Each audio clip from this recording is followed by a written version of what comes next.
Alchemists, welcome back. My name is Ava, aka Queen Midas Life Alchemist, and we are here for our final week of The Body Keeps the Score, Brain, Mind, and Body in the Healing of Trauma by Bessel Van Der Kolk, MD. If you are new to this series, welcome. I'm going to link the video for week 1 up at the top of this video so that you can start from week 1, because we are moving through this book and we're on the final chapter, like I said. Also, in the description box below, there's a link for you to purchase your own book if you'd like. However, it's not necessary because I am reading it to you all. Also, all of the other information that you might need, my Patreon link, booking for a personal read for tarot or oracle, also any tip jar links if you would like to support the channel in any way, and social media links along with affiliate links are also in the description box below on my Linktree link. So let's go ahead and get started. We are picking up on page 340. And this is called The Possibility Project. In Paul Griffin's New York City Possibility Project, the actors are not presented with prepared scripts. Instead, over a 9-month period, they meet for 3 hours a week, write their own full-length musical, and perform it for several hundred people. During its 20-year history, the Possibility Project has accrued a stable staff and strong traditions. Each production team is made up of recent graduates who, with the help of professional actors, dancers, and musicians, organize script writing, scene design, choreography, and rehearsals for the incoming class. These recent grads are powerful role models. As Paul told me, when they come into the program, students believe they cannot make a difference. Putting a program like this together is a transforming experience for their future. In 2010, Paul started a new program specifically for foster care youth. This is a troubled population. 5 years after maturing out of care, some 60% will have be convicted of a crime, 75% will be on public assistance, and only 6% will have completed even a community college degree. The trauma center treats many foster care kids, but Griffin gave me a new way to see their lives. Understanding foster care is like learning about a foreign country. If you're not from there, you don't speak the language. Life is upside down for foster care youth. The security and love that other children take for granted, they have to create for themselves. When Griffin says life is upside down, he means that if you treat kids in foster care with love or generosity, they don't know what to make of it or how to respond. Rudeness feels more familiar. Cynicism, they understand. As Griffin points out, abandonment makes it impossible to trust, and kids who have gone through foster care understand abandonment. You can have no impact until they trust you. Foster care children often answer to multiple people in charge. If they want to switch schools, for example, they have to deal with foster parents, school officials, the foster care agency, and sometimes a judge. This tends to make them politically savvy, and they learn all too well how to play people. In the foster care world, permanency is a big buzzword. The motto is one caring adult, that's all you need. However, it is natural for teenagers to pull away from adults, and Griffin remarks that the best form of permanency for teens is a steady group of friends, which the program is designed to provide. Another foster care buzzword is independence, which Paul counters with interdependence. We're all interdependent, he points out. The idea that we're asking our young people to go out in the world completely alone and call themselves independent is crazy. We need to teach them how to be interdependent, which means teaching them how to have relationships. Paul found that foster care youth are natural actors. Playing tragic characters, you have to express emotions and create a reality that comes from a place of depth and sorrow and hurt. Young people in foster care, that's all they know. It's life and death every day for them. Over time, collaboration helps the kids become important people in one another's lives. Phase 1 of the program is group building. The first rehearsal establishes basic agreements, responsibility, accountability, respect, yes to expressions of affection, no to sexual contact in the group. They then begin singing and moving together, which gets them in sync. Now comes phase 2, sharing life stories. They are now listening to one another, discovering shared experiences, breaking through the loneliness and isolation of trauma. Paul gave me a film that shows how this happened in one group. When the kids are first asked to say or do something to introduce themselves, they freeze, their faces expressionless, their eyes cast down, doing anything they can to become invisible. As they begin to talk, as they discover a voice in which they themselves are central, they also begin to create their own show. Paul makes it clear that production depends on their input. If you could write a musical or a play, what would you put in it? Punishment, revenge, betrayal, loss? This is your show to write. Everything they say is written down, and some of them start to put their own words on paper. As a script emerges, the production team incorporates the students' precise words into the songs and dialogue. The group will learn that if they can embody their experiences well enough, other people will listen. They will learn to feel what they feel and know what they know. The focus changes naturally as rehearsals begin. The foster kids' history of pain, alienation, and fear is no longer central, and the emphasis shifts to how can I become the best actor, singer, dancer, choreographer, or lighting and set designer I can possibly be? Being able to perform becomes a critical issue. Competence is the best defense against the helplessness of trauma. This is, of course, true for all of us. When the job goes bad, when a cherished project fails, when someone you count on leaves you or dies, there are few things as helpful as moving the muscles and doing something that demands focused attention. Inner city schools and psychiatric programs often lose sight of this. They want the kids to behave normally without building the competencies that will make them feel normal. Theater programs also teach cause and effect. A foster kid's life is completely unpredictable. Anything can happen without notice. Being triggered and having a meltdown, seeing a parent arrested or killed, being moved from one home to another, getting yelled at for things that got you approval in your last placement. In a theatrical production, you see the consequences of their decisions and actions laid out directly before your eyes. If you want to give them a sense of control, you have to give them power over their destiny rather than intervene on their behalf. Paul explains, you cannot help, fix, or save the young people you are working with. What you can do is work side by side with them, help them to understand their vision and realize it with them. By doing that, you give them back control. We're healing trauma without anyone ever mentioning the word. New section, page 342, called Sentenced to Shakespeare. For the teenagers attending sessions in Shakespeare in the courts, there is no improvisation, no building scripts around their own lives. They are all educated offenders, found guilty of fighting, drinking, stealing, and property crimes. And a Berkshire County juvenile court judge has sentenced them to 6 weeks, 4 afternoons a week of intensive acting study. Shakespeare is a foreign country for these actors. As Kevin Coleman told me, when they first turn up angry, suspicious, and in shock, they're convinced that they'd rather go to jail. Instead, they're going to learn the lines of Hamlet or Mark Antony or Henry V and go on stage in a condensed performance of an entire Shakespeare play before an audience of family, friends, and representatives of the juvenile justice system. With no words to express the effects of their capricious upbringing, these adolescents act out their emotions with violence.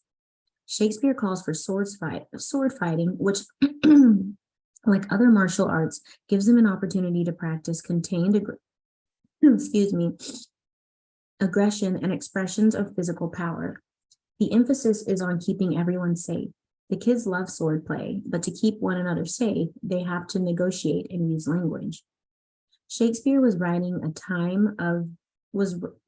a time of transition, when the world was moving from primarily oral to written communication, when most people were still signing their name with an X. These kids are facing their own period of transition. Many are barely articulate, and some struggle to read at all. If they rely on 4-letter words, it's not only to show they're tough, but because they have no other language to communicate who they are or what they feel. When they discover the richness and the potential of language, they often have a visceral experience of joy. The actors first investigate what exactly Shakespeare is saying, line by line. The director feeds the words one by one to the actors' ears, and they are instructed to say the line on the outgoing breath. At the beginning of the process, many of the kids can barely get a line out. Progress is slow as each actor slowly internalizes the words. The words gain depth and resonance as the voice changes in response to their associations. The idea is to inspire the actors to sense the reactions to the words, and so to discover the character. Rather than, I have to remember my lines, the emphasis is on, what do these words mean to me? What effect do I have on my fellow actors? And what happens to me when I hear their lines? This can be a life-changing process, as I witnessed in a workshop run by actors trained by Shakespeare and Company at the VA Medical Center in Bath, New York. Larry, a 59-year-old Vietnam veteran with 27 detox hospitalizations during the past year, had volunteered to play the role of Brutus in a scene from Julius Caesar. As the rehearsal began, he mumbled and hurried through his lines. He seemed to be terrified of what people were thinking of him. Remember March, the Ides of March remember. Did not great Julius bleed for justice' sake? What villain touched his body that did stab, and not for justice? It seemed to take hours to rehearse the speech that begins with these lines.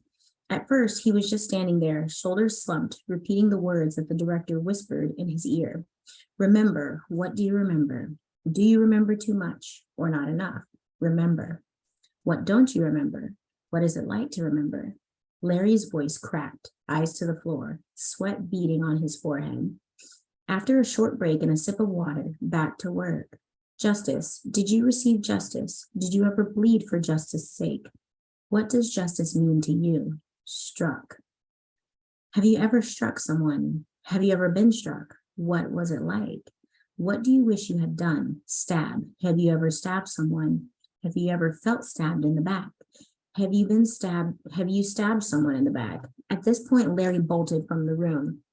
The next day he returned and we began again. Larry standing there, perspiring, heart racing, having a million associations going through his mind, gradually allowing himself to feel every word and learning to own the lines that he uttered. At the end of the program, Larry started his first job in 7 years, and he was still working the last I heard 6 months later. Learning to experience and tolerate deep emotions is essential for recovery from trauma. In Shakespeare in the courts, the specificity of the language that is used in rehearsal extends to the students' offstage speech. Kevin Coleman notes that their talk is riddled with the expression, I feel like, he goes on. If you are confusing your emotional experience with their judgments, your work becomes vague. If you ask them, how did that feel? They'll immediately say, it felt good, or that felt bad. Both of those are judgments. So we never say, how did that feel? At the end of a scene, because it invites them to go to the judgment part of their brain. Instead, Coleman asked, did you notice any specific feelings that came up for you during that scene? The way they learn to name emotional experiences. I felt angry when he said that. I felt scared when he looked at me. Becoming embodied, and for lack of a better word, in language, helps the actors realize that they have many different emotions. The more they notice, the more curious they get. When rehearsals begin, the kids have to learn to stand up straight and walk across a stage unself-consciously. They have to learn to speak so that they can be heard in all parts of the theater, which in itself presents a huge challenge. The final performance means facing the community. The kids step out onto the stage, experiencing another level of vulnerability, danger, or safety, and they find out how much they can trust themselves. Gradually, the eagerness to succeed, to show that they can do it, takes over. Kevin told me the story of a girl who played Ophelia in Hamlet. On the day of the performance, he saw her waiting backstage ready to go on, with a wastebasket clutched to her belly. She explained that she was so nervous, she was scared she'd throw up. She had been a chronic runaway from her foster homes and also from Shakespeare in the courts. Because the program was committed to not throwing kids out, if at all possible, the police and truant officers had repeatedly brought her back. There must have come a point when she began to realize that her role was essential to the group, or perhaps she sensed the intrinsic value of the experience for herself. At least for that day, she was choosing not to run. New section, page 345, called Therapy and Theater. I once heard Tina Packer declare to a room full of trauma specialists, therapy and theater are intuition at work. They are the opposite of research, where one strives to step outside of one's own personal experience, even outside your patient's experience, to test the objective validity of assumptions. What makes therapy effective is deep subjective resonance and that deep sense of truth and veracity that lives in the body. I am still hoping that someday we will prove Tina wrong and combine the rigor of scientific methods with the power of embodied intuition. Edward, one of the Shakespeare and Company teachers, told me about an experience he'd had as a young actor in Packer's advanced training workshop. The group had spent the morning doing exercises aimed at getting the muscles of the torso to release so that the breath could drop in naturally and fully. Edward noticed that every time he rolled through one section of his ribs, he'd feel a wave of sadness. The coach asked if he'd ever been injured there, and he said no. For Packer's afternoon class, he prepared a speech for Richard II, where the king is summoned to give up his crown to the Lord who has usurped him. During the discussion afterward, he recalled that his mother had broken her ribs when she was pregnant with him, and that he'd always associated this with his premature birth. As he recalled, when I told Tina this, she started asking me questions about my first few months. I said that I didn't remember being in the incubator, but that I had remembered times later when I stopped breathing and being in the hospital in an oxygen tent. I remembered being in my uncle's car and him driving through red lights to get me to the emergency room. It was like having sudden infant death syndrome at the age of 3. Tina kept asking me questions, and I started to get really frustrated and angry at her, poking away at whatever shield I had around that pain. Then she said, "Was it painful when the doctors stuck all those needles in you?" At that moment, I just started screaming. I tried to leave the room, but 2 of the other actors, really big guys, held me down. They finally got me to sit in the chair, and I was trembling and shaking. Then Tina said, "You're your mother, and you're going to do this speech. You're your mother, and you're giving birth to yourself. And you're telling yourself that you're going to make it. You're not going to die. You must convince yourself. You must convince that little newborn that you're not going to die." This became my intention with Richard's speech. When I first brought the speech to class, I told myself that I wanted to get the role right, not that something welling deep inside me needed to say these words. When finally it became clear, so clear, that my baby was like Richard. It was not ready to give up my throne. I was not ready to give up my throne. It was like megatons of energy and tension left my body. Pathways opened up for expression that had been blocked by this baby holding his breath and being so afraid that it was going to die. The genius of Tina was in having me become my mother, telling me I'd be okay. It was almost like going back and changing the story, being reassured that someday I would feel safe enough to express my pain made it a precious part of my life. That night, I had the first orgasm I'd ever had in the presence of another person. And I know it's because I released something, some tension in my body that allowed me to be more in the world. That is the end of that book. Wow. So incredible and so awesome to see all these different techniques that are used to help people release trauma and move on with their lives and become, live the full lives that they were created to live. Really, really beautiful. So I'm going to read the epilogue as well.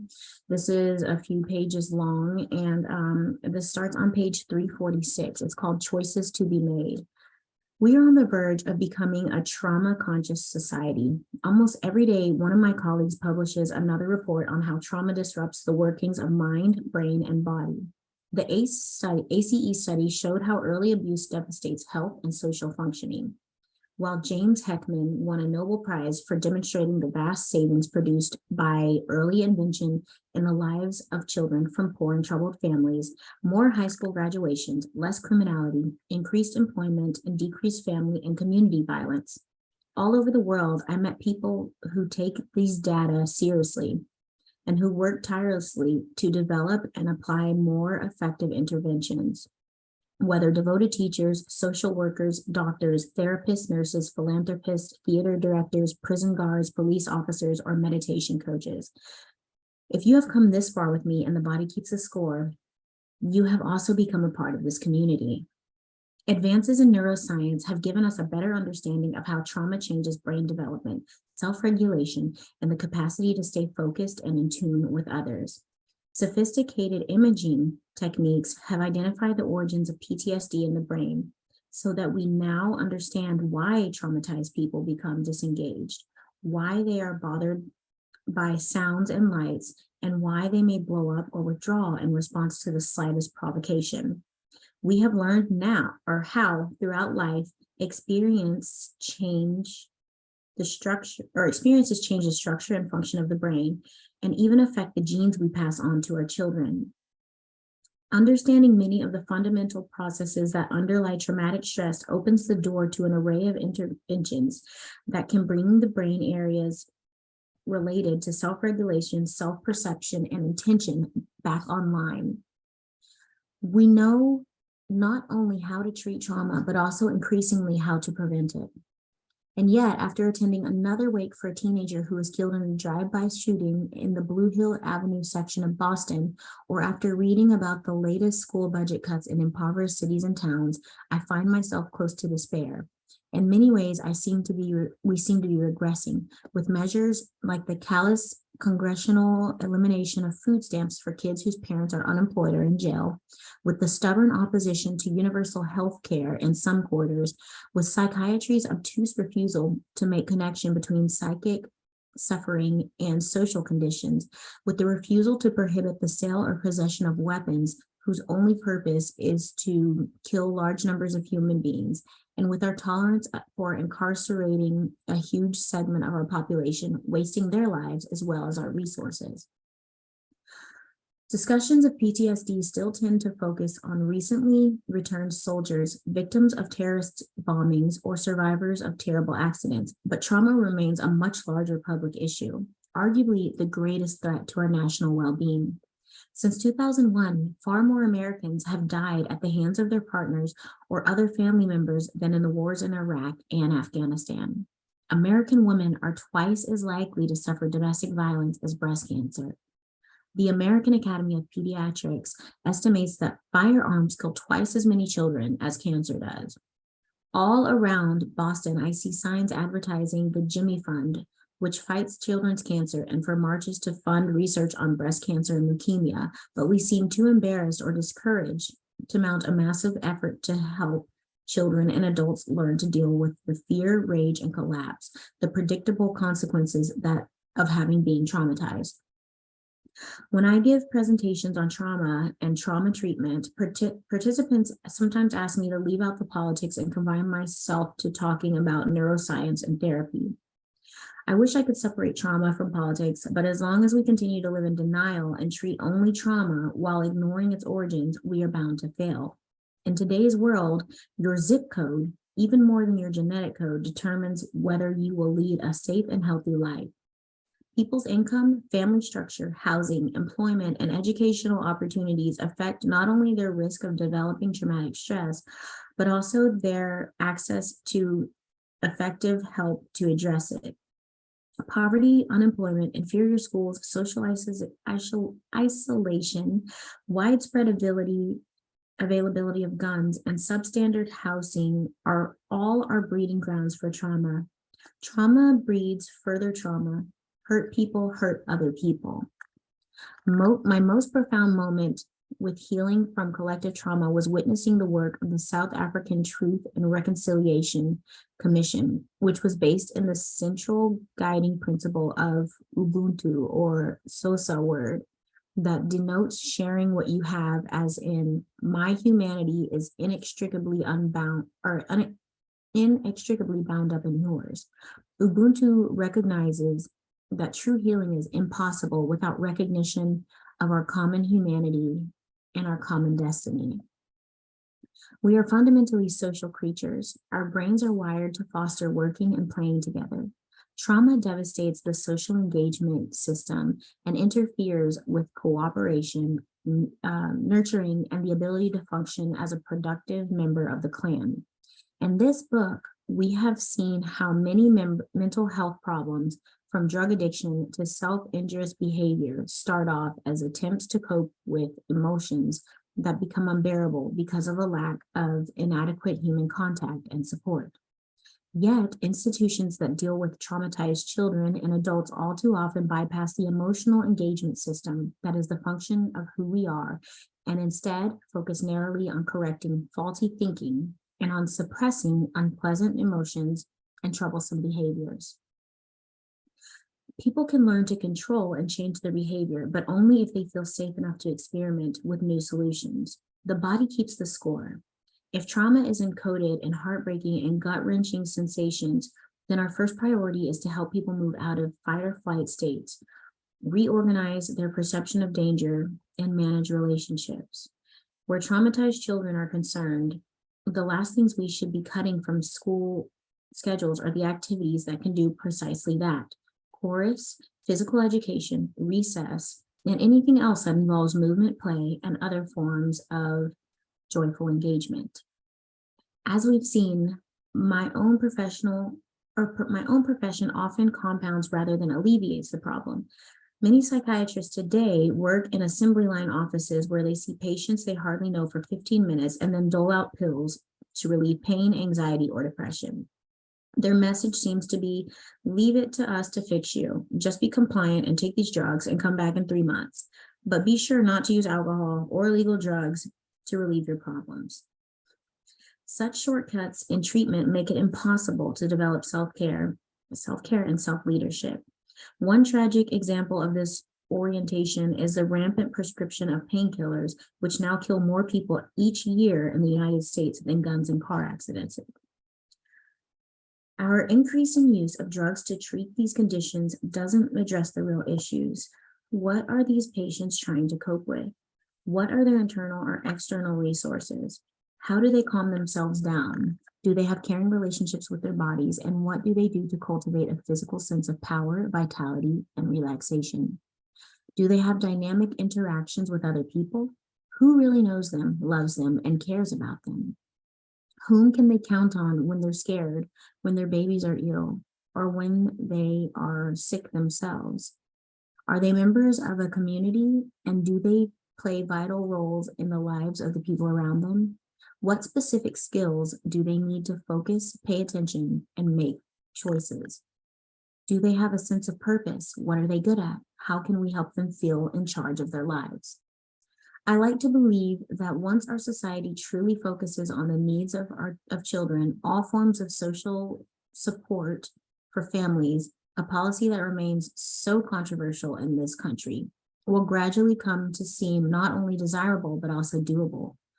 What difference would it make if all American children had access to high-quality daycare, where patients could safely leave their children as they went off to work or school? What would our school systems look like if all children could attend well-staffed preschools that cultivated cooperation, self-regulation, perseverance, and concentration, as opposed to focusing on passing tests, which will likely happen once children are allowed to follow their natural curiosity and desire to excel and are not shut down by hopelessness, fear, and hyperarousal? I have a family photograph of myself as a 5-year-old perched between my older, obviously wiser, and younger, obviously more dependent siblings. In the picture, I proudly hold up a wooden toy boat, grinning from ear to ear. See what a wonderful kid I am, and see what an incredible boat I have. Wouldn't you love to come and play with me? All of us, but especially children, need such confidence that others will know, affirm, and cherish us. Without that, we can't develop a sense of agency that will enable us to assert. This is what I believe in. This is what I stand for. This is what I will devote myself to. As long as we feel safely held in the hearts and minds of the people who love us, we will climb mountains and cross deserts and stay up all night to finish projects. Children and adults will do anything for people they trust and whose opinion they value. But if we feel abandoned, worthless, or invisible, nothing seems to matter. Fear destroys curiosity and playfulness. In order to have a healthy society, we must raise children who can safely play and learn. There can be no growth without curiosity and no adaptability without being able to explore through trial and error who you are and what matters to you.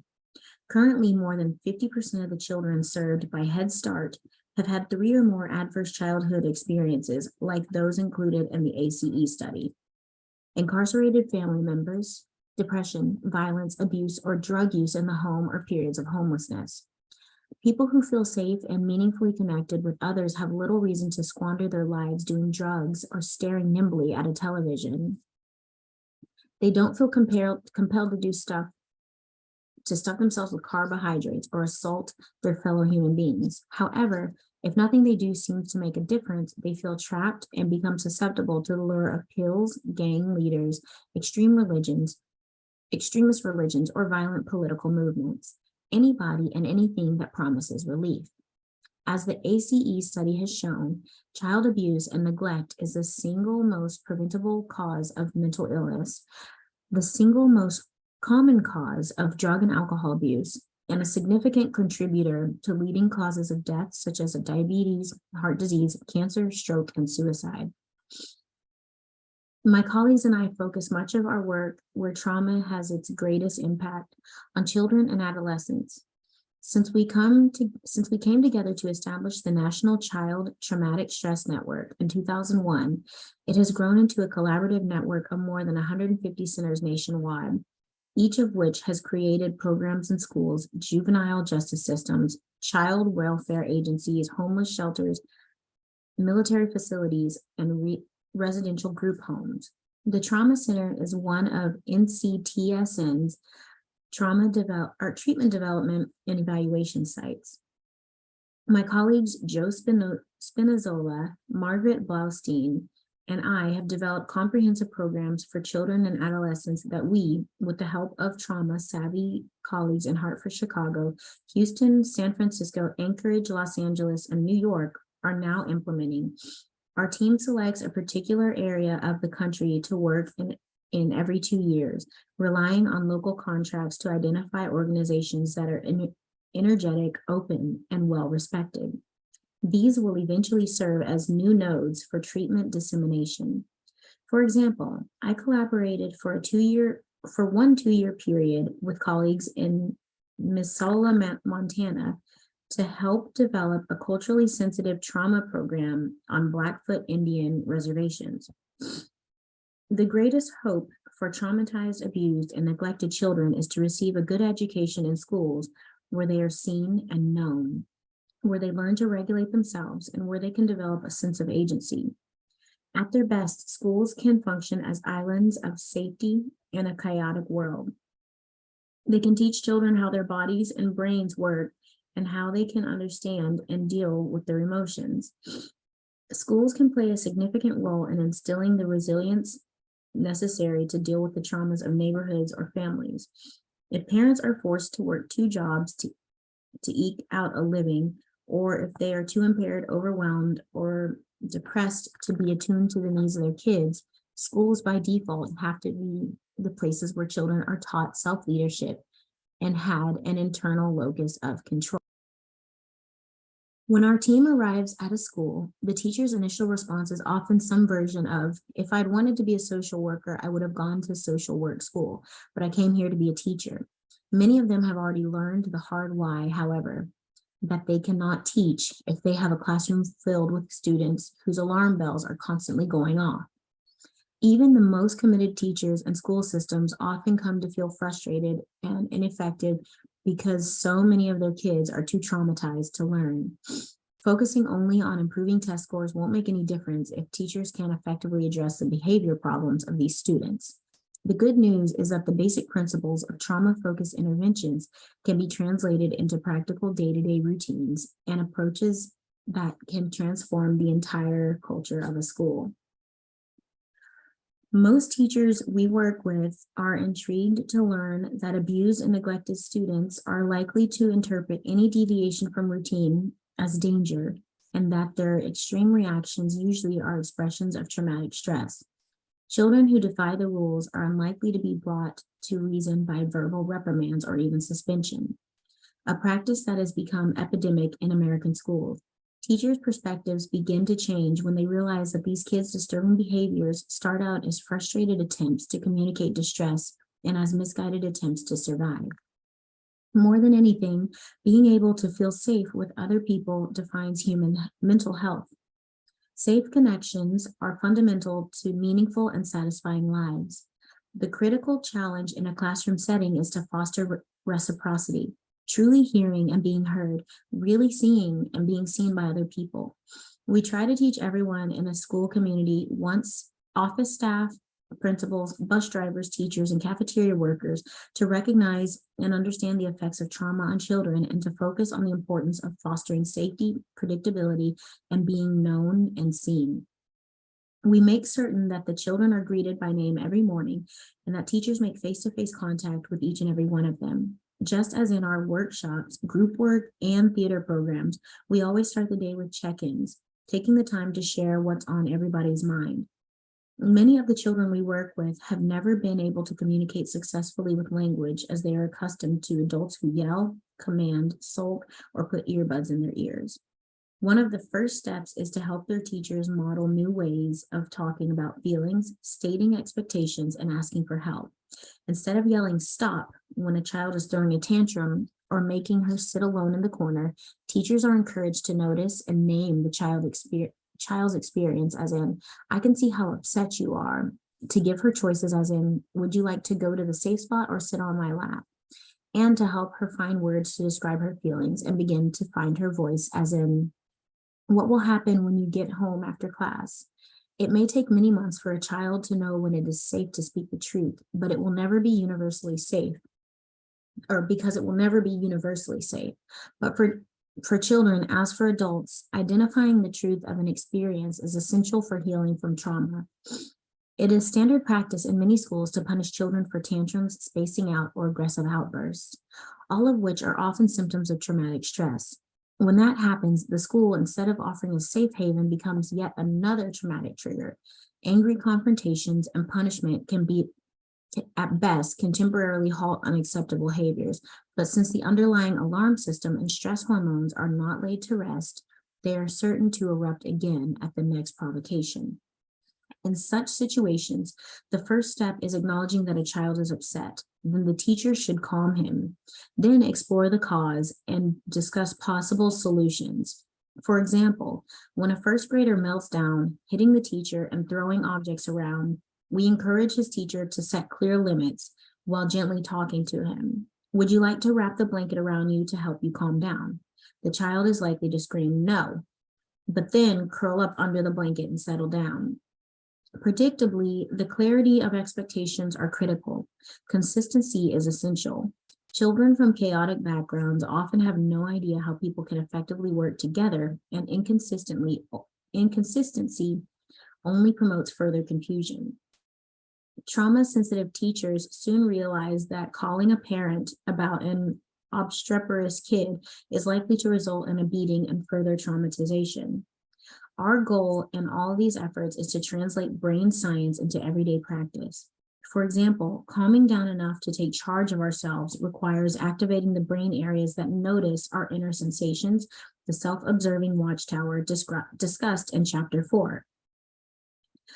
So a teacher might say, "Shall we take some deep breaths or use the breathing star?" This is a colorful breathing aid made out of file folders. Another option might be having the child sit in a corner wrapped in a heavy blanket while listening to some soothing music through headphones. Safe areas can help kids calm down by providing stimulating sensory awareness. The texture of burlap or velvet shoe boxes filled with soft brushes and flexible toys. When the child is ready to talk again, he is encouraged to tell someone what is going on before he rejoins the group. Kids as young as 3 can blow soap bubbles and learn that when they slow down their breathing to 6 breaths per minute and focus on the out breath as it flows over the upper lip, they will feel more calm and focused. Our team of yoga teachers works with children nearing adolescence specifically to help them befriend their bodies and deal with disruptive disruptive physical sensations. We know that one of the prime reasons for habitual drug use in teens is that they cannot stand the physical sensations that signal fear, rage, and helplessness. Self-regulation can be taught to many kids who cycle between frantic activity and immobility. In addition to reading, writing, and arithmetic, all kids need to learn self-awareness, self-regulation, and communication as part of their core curriculum. Just as we teach history and geography, we need to teach children how their brains and bodies work. For adults and children alike, being in control of ourselves requires becoming familiar with our inner world and accurately identifying what scares, upsets, and delights us. Emotional intelligence starts with labeling your own feelings and attuning to the emotions of the people around you. We begin very simply with mirrors. Looking into a mirror helps kids to be aware of what they look like when they are sad, angry, bored, or disappointed.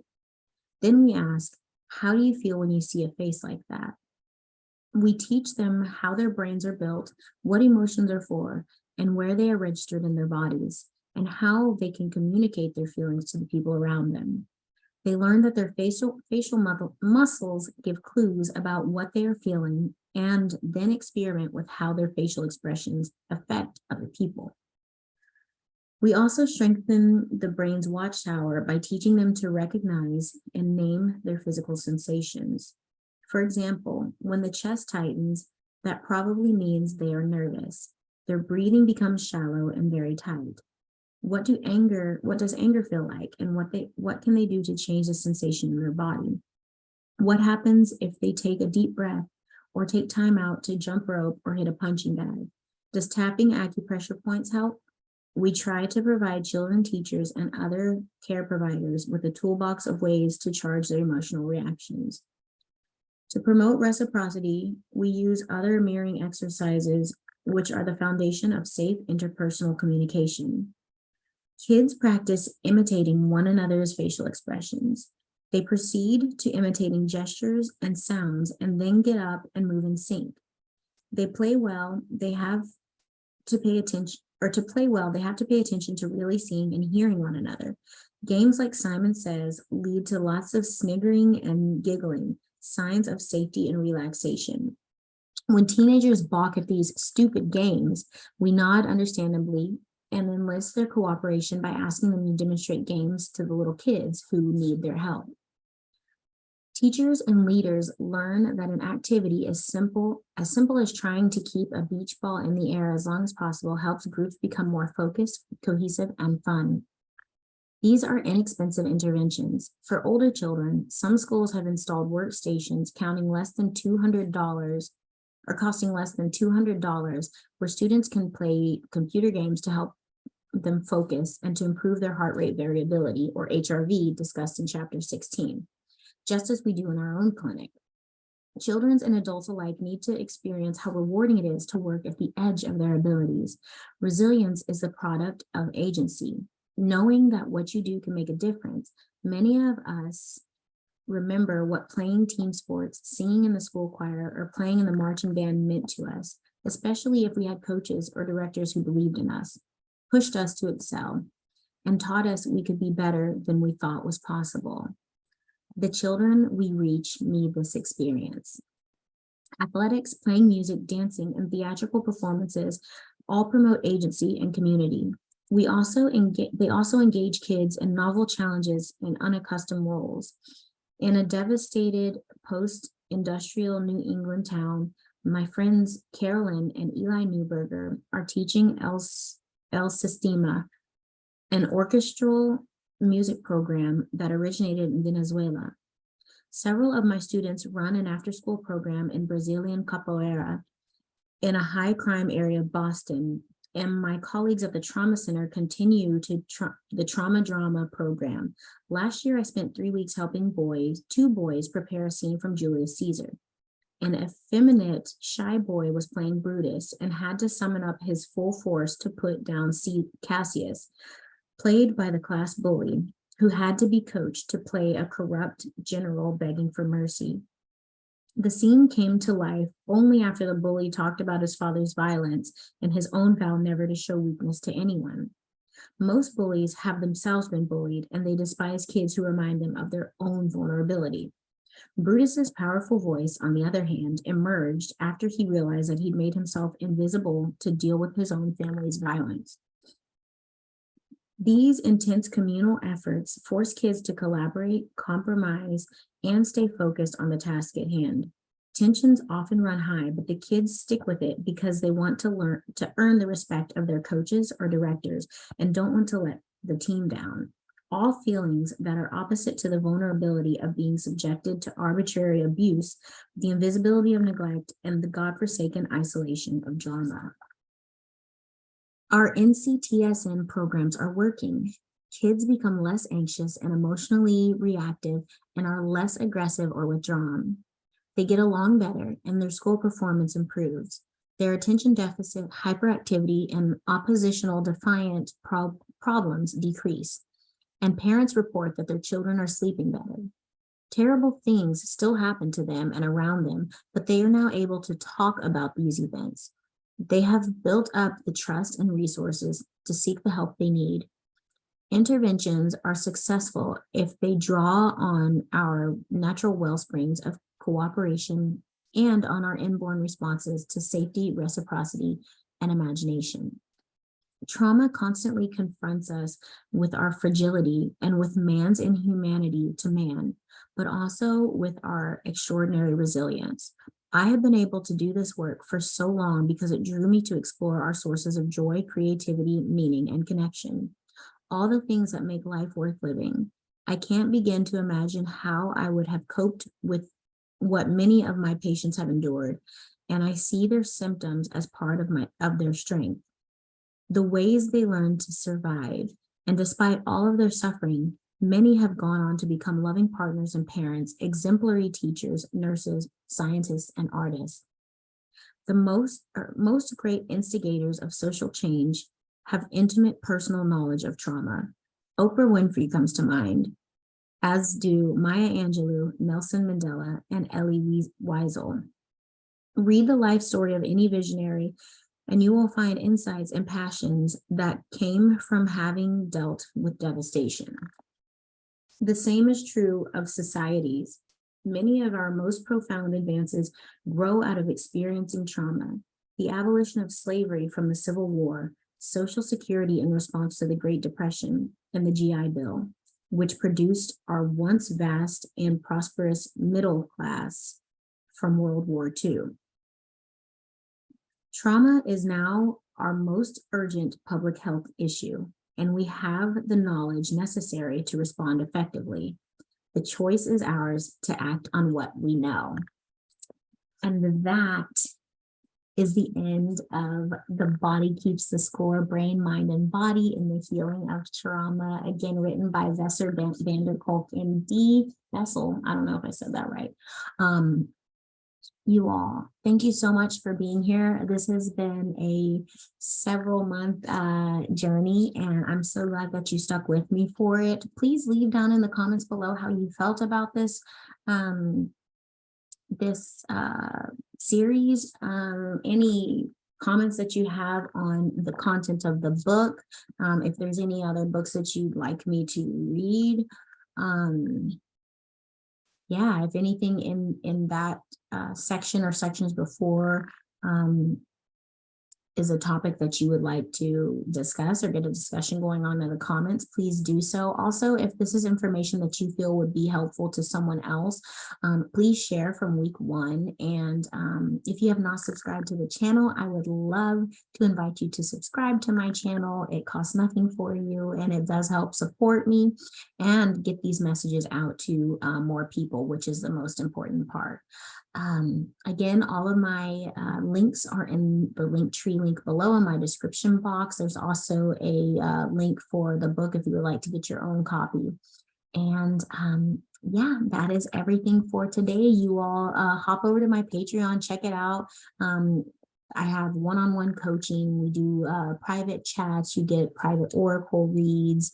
There's a newsletter. You get early access to content, and just building a community over there. And it's really great. You get more intimate time with me. So I really do enjoy that and getting to know my subscribers and my patrons. So hop over there if that is something you are interested in. Also, check out my Calendly booking link if you are interested in a private tarot or oracle reading as well. All right, you all, thank you so much for being here. You are sovereign, powerful, worthy, and loved. Please remember that, and I will see you on the next video. Bye. Love you.